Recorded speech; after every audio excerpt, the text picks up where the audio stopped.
Dan tidak ada seorang yang meminta melalui wasilah dua cahaya ini pasti akan terkabul oleh Allah hajatnya. Yang tidak bisa doa, orang awam tidak mengerti doa, ingin dia bermunajat kepada Allah dengan makna yang terdalam tapi tidak faham.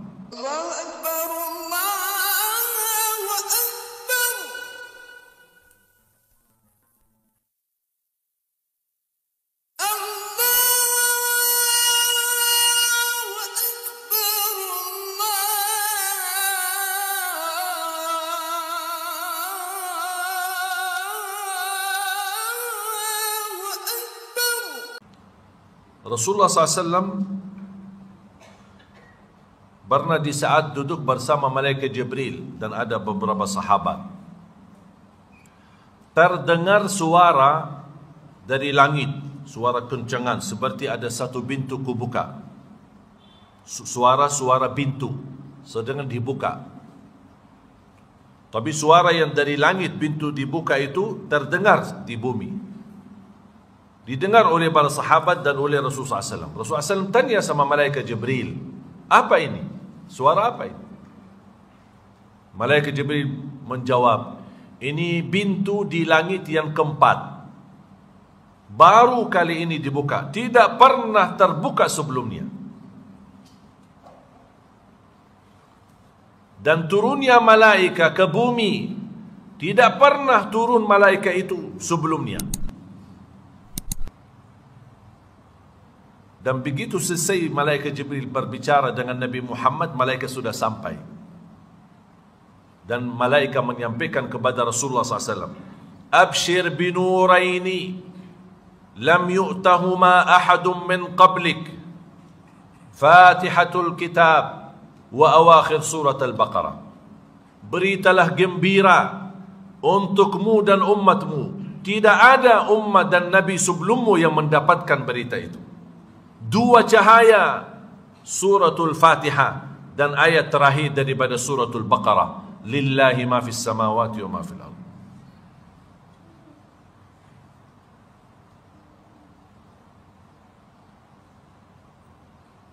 Dan tidak ada seorang yang meminta melalui wasilah dua cahaya ini pasti akan terkabul oleh Allah hajatnya.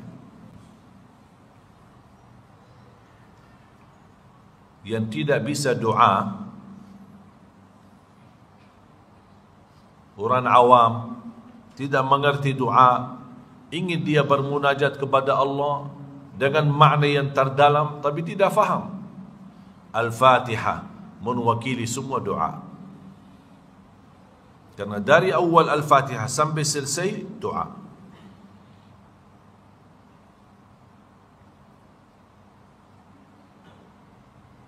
Termasuk ayat terakhir daripada surat Al-Baqarah, juga isinya berdialog sama Allah. Lillahi ma fis samawati wa ma fil ardi wa in tubdu ma fi anfusikum aw tukhfuhu yuhasibkum billah فيغفر لمن يشاء ويعذب من يشاء والله على كل شيء قدير. Ayat ini cukup membebani sahabat, berat. Lillahi ma fis samawati wa ma fil ard wa in tubdu ma fi anfusikum aw tukhfu yuhasibkum bihillah. Apa yang kamu ucapkan, apa yang kamu simpan di hati, apa yang kamu diamkan dalam hatimu bakal dihisab oleh Allah. Jadi bukan hanya yang kita kerjakan, bukan hanya yang kita amalkan, bukan hanya yang kita ucapkan, yang tersimpan dalam hati. Ada rasa sakit, dengki terhadap orang lain, bakal dihisab. Hati-hati. Ada niat buruk, bakal dihisab. Ini menurut ayat ini. Wa in tubdu ma fi anfusikum aw tukhfu, apa yang ada di dalam dirimu, kamu terang-terangan atau kamu sembunyikan, bakal dihisab. Dan kembali kepada kehendak Allah. Fayaghfiru liman yasha, gara-gara isi hati kita, bisa kita diampuni, dimaafkan, atau bisa disiksa. Fayaghfiru liman yasha wa yu'adzibu man yasha. Wallahu ala kulli syai'in qadir. Allah Maha mampu atas segala sesuatu, termasuk yang kita sembunyikan. Beban. Sahabat datang, ya Rasulullah, kita bakal dihisab dan diazab oleh Allah gara-gara isi hati kita. Kita kan tidak mampu menolak segala isi hati kita. Kadang-kadang muncul perasaan yang kita tidak mampu dan tidak punya kuasa untuk menolaknya. Gimana ya Rasulullah? Rasul diam. Ini perintah. Rasul tidak pernah menolak. Apapun yang datang dari Allah, Rasulullah SAW patuhi dan taat. Walaupun berat.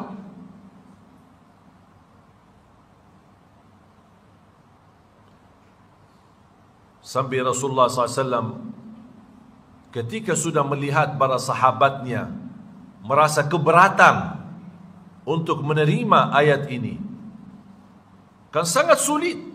Coba bayangkan Bapak Ibu, kalau kita dihisab isi hati kita. Sekarang kita dudukkan di majlis, berbagai macam isi hati Bapak Ibu. Ada yang isi hati baik, ada yang isi hati buruk. Apaan itu orang? Dah tahu kita kan isi hati.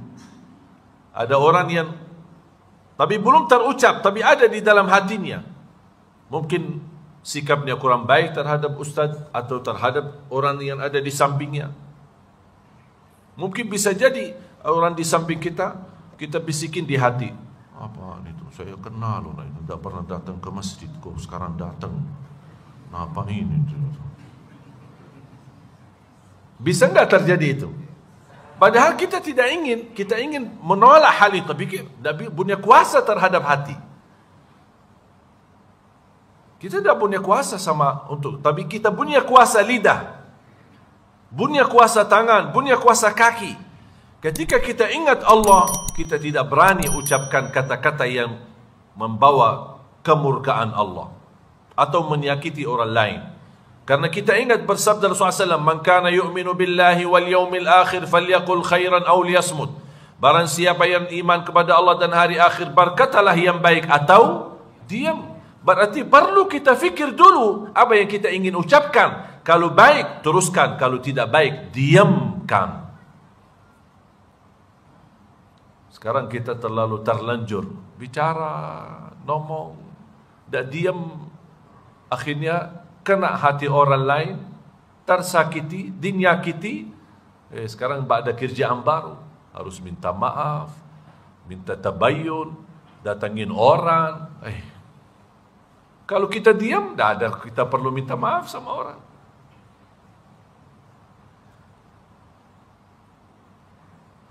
Sampai Rasulullah SAW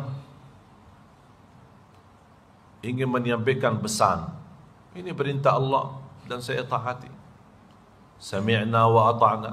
Ya Rasulullah, sami'na wa ata'na. Ya Rasulullah, sami'na wa ata'na. Itu aja jawab Rasul. Sami'na wa ata'na. Sampai sahabat melihat Rasul tidak merespon dan tidak menjawab apa yang diinginkan oleh mereka agar diringankan oleh Allah. Tapi Rasulullah SAW ingin mengajarkan sahabat untuk menjadi hamba yang patuh dan taat. Sami'na wa ata'na. Sami'na wa ata'na. Akhirnya sahabat ikut. Sami'na wa ata'na. Sami'na wa ata'na. Sami'na wa ata'na. Sampai tulus hati mereka menerima firman Allah itu walaupun beban. Apa yang terjadi? Allah kan sangat sayang dengan umat Nabi Muhammad SAW. Makanya Allah turunkan ayat selanjutnya menghapuskan hukum yang sudah tidak berlaku. Lillahi ma fis samawati wa ma fil ardi sebagai hukum dihapuskan dengan ayat selanjutnya. Tapi Allah gambarkan peristiwa yang terjadi sama Rasulullah dan sahabat. Amanar rasulu. Nah, Rasul sudah percaya. Ini kan perintah Allah. Saya tidak berani nolak. Saya percaya. Ternyata bukan hanya Rasul yang percaya, tapi juga orang beriman yang percaya. Yang dimaksud mu'minun adalah sahabat di ayat itu. Amana ar-rasulu bima unzila ilaihi min rabbih. Siapa? Wal mu'minun. Ini sahabat. Mereka sudah percaya. Awal langkah mungkin berat, tapi karena diikuti apa kata Rasulullah. آمن الرسول بما أنزل إليه من ربه والمؤمنون كل آمن بالله وملائكته وكتبه ورسله لا نفرق بين أحد من رسله وقالوا. Berarti yang terjadi ketika turun lillahi ma fis samawati wa ma fil ard, Allah gambarkan di ayat selanjutnya. Wa qalu, siapa wa qalu? Siapa yang berkata-kata? Nabi Muhammad dan sahabat. Wa qalu sami'na wa ata'na. Terus ghufranaka. Kenapa ada kata ghufranaka?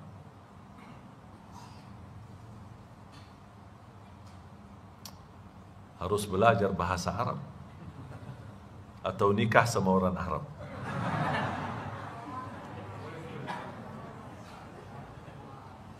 Kenapa ada kata ghufranaka?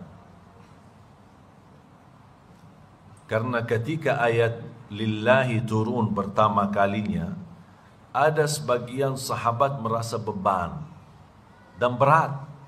Tapi ketika sudah diajarkan dan dipimpin oleh Nabi Muhammad dengan ucapan sami'na wa ata'na, mereka minta maaf. Ghufranaka, ya Allah ampunilah kesalahan kami yang awal. Ghufranaka.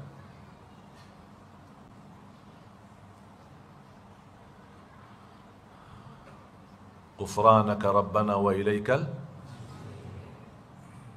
Makanya ketika sudah terlihat ketulusan dan keikhlasan, kata sami'na wa ata'na, dan memohon ampun terhadap sikap yang awal yang muncul ketika turunnya lillahi ma fis samawat, Allah menghapuskan hukum ayat tersebut dengan firman la yukallifullahu nafsan illa wus'aha. Ini kan sebab nuzulnya ceritanya.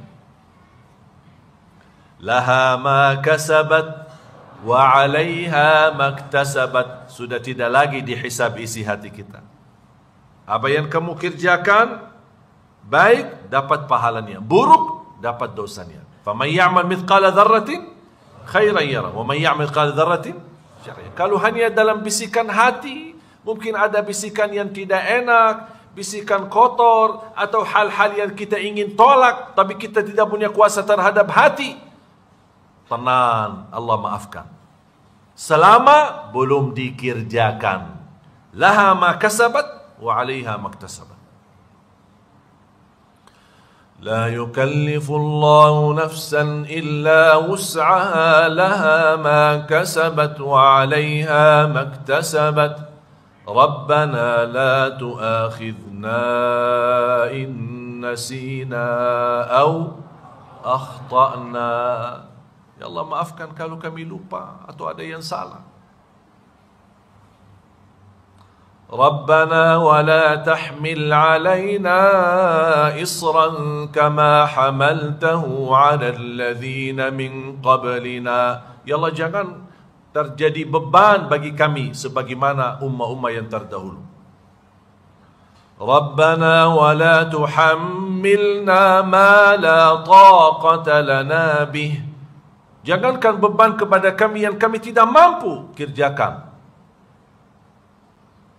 Ternyata subhanallah Bapak Ibu, setiap ayat yang kita baca ini Allah jawab.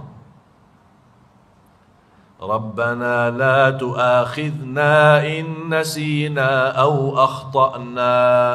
Allah jawab, qad fa'alt. Artinya aku laksanakan, aku ijabah. Rabbana wa la tahmil 'alaina isran kama hamaltahu 'ala alladhina min qablina qad fa'alt. Makanya berhenti, ada saktah, pelan-pelan.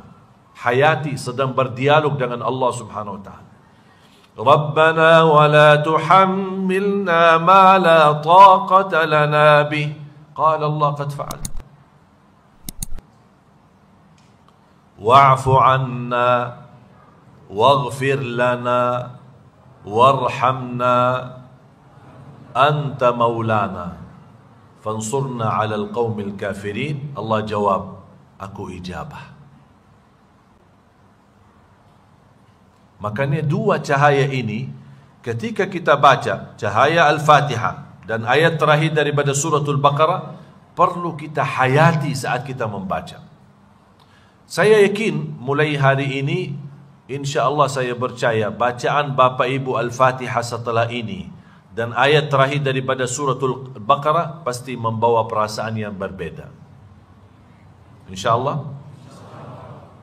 Karena sudah faham. Sudah faham ceritanya.